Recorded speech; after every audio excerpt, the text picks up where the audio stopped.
gender-based violence is the second pandemic in South Africa. You're sitting here today because you want to make a difference. And on behalf of the embassy, I can say that we are really proud that we are supporting Ruben to do this work. It's important work.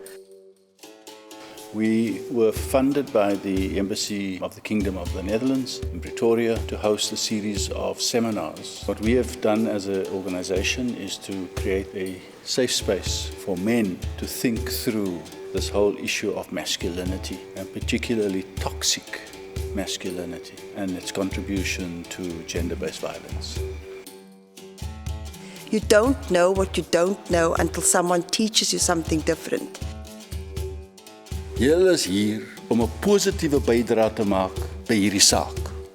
But you are here as men to say, man, let me understand this thing properly and let me make a positive contribution to a solution.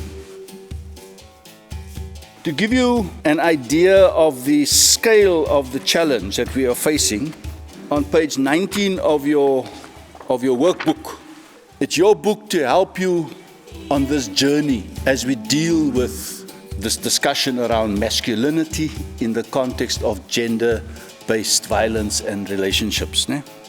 Statistics from South Africa shows 51% of women in South Africa say they've experienced gender-based violence, with 76% of men saying they have perpetrated gender-based violence at one stage in their lives.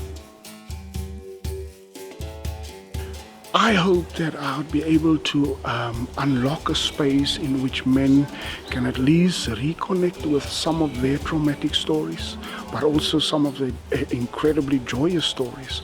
And then I'd hope for them to begin to attempt to write a new narrative into a way where they can possibly begin to think about the woman as the goddess that gave birth to us. It is that goddess that we need to honor and celebrate. We've had 65-year-olds and 18-year-olds in the same workshop, and creates a wonderful dynamic for exchange and for listening. And what the workshops have done and is designed to do is to create a framework, a historical, social, economic framework to understand masculine behavior. And then you juxtapose that with what is the cultural experience of that behavior. And so I focus a lot on our history, the unspoken history of South Africa, to give people a different sense of who we are as a nation, who we are as people, who we are as males in that body politic. So what we try and do is to create new navigational beacons, I call them, or new GPS coordinates, so that we can find a different place in history, and then hopefully they would find new ways of being.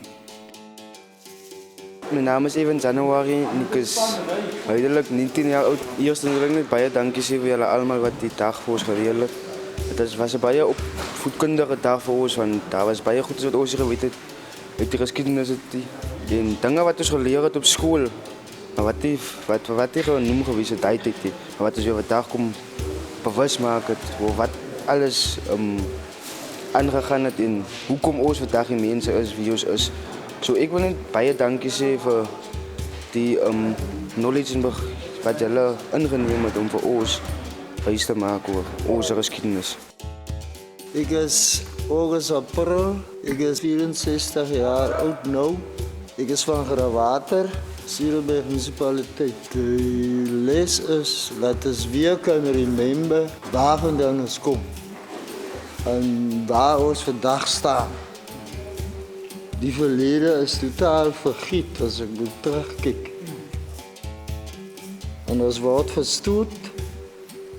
Ons word nie eintlik herken meer in ons land.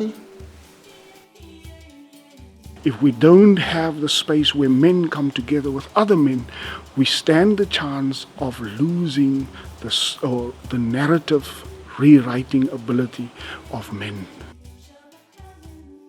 Ons almal is uniek en ons het 'n ryk erfenis.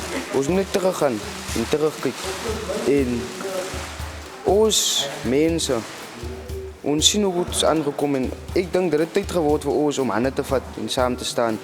En ons is die verandering wat die wêreld nodig het. So ons moet net 'n bietjie dieper delf in ons geskiedenis in sodat ons kan terugkom en die verandering kan maak.